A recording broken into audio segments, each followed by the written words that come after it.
Hello everyone. In this presentation, I will explain how I would take practical steps as a future teacher to foster reconciliation and integrate Aboriginal and Torres Strait Islander perspective across the curriculum. For me, reconciliation should not only be a symbolic action, it should be part of daily teaching decisions, classroom relationships, and student safety. So, this is my commitment.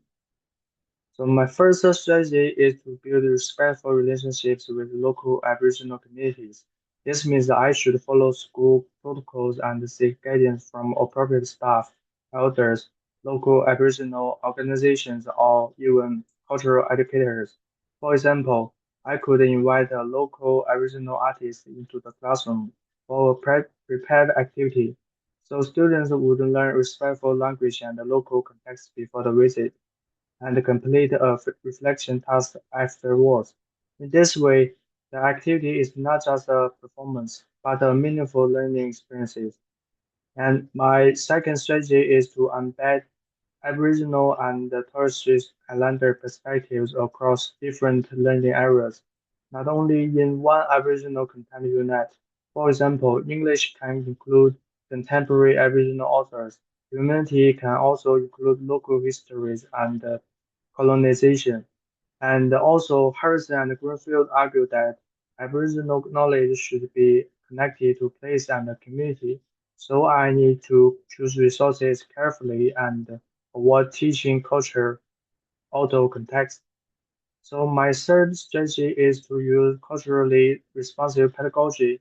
This means I would use scaffolding, visual, and experiential learning, reflection time, clear instruction, and strong student teaching relationships. So this connects with SO focus area 1.4 because because teachers need strategies and that support original and Torres Strait Islander students rather than assuming one approach works for everyone. These strategies also support also focus area 1.4.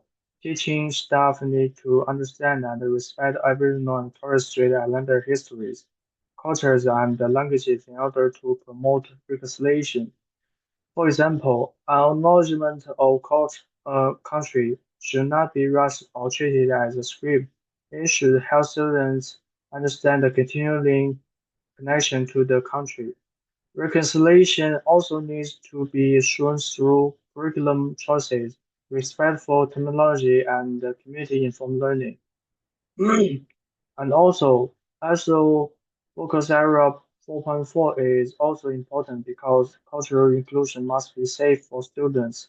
When teaching difficult topics such as colonization, racism, or the stolen generations, I would set clear discussion rules. Students need to listen respectfully, avoid stereotypes, and also use appropriate language. And Aboriginal and Torres Strait Islander students should not be expected to speak for their culture or explain difficult history to others. So through this inclusive approach, Aboriginal and Torres Strait Islander students can see their identities and cultures reflected in the curriculum. This can happen through contemporary Aboriginal authors, artists, and musicians. However, students should be recognized as individuals, not treated as representatives of a whole culture. So Jackson Barrett and Lee Hammond show that learning native to country, culture, and community can strengthen students' identity and involvement.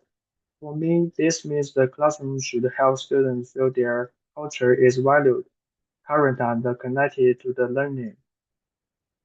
So finally, my teaching practice can work towards closing the gap by improving belonging, engagement, and well-being.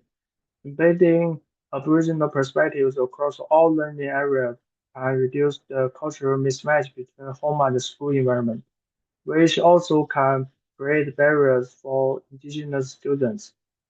And Gunther also showed that family and the community involvement are important for educational success. Therefore, my role is not only to deliver content, but to create a culturally safe classroom. where Aboriginal and Torres Strait Islander students' perspectives are respected. Students feel included and learning supports reconciliation in practice. So this is my reference list. Thank you.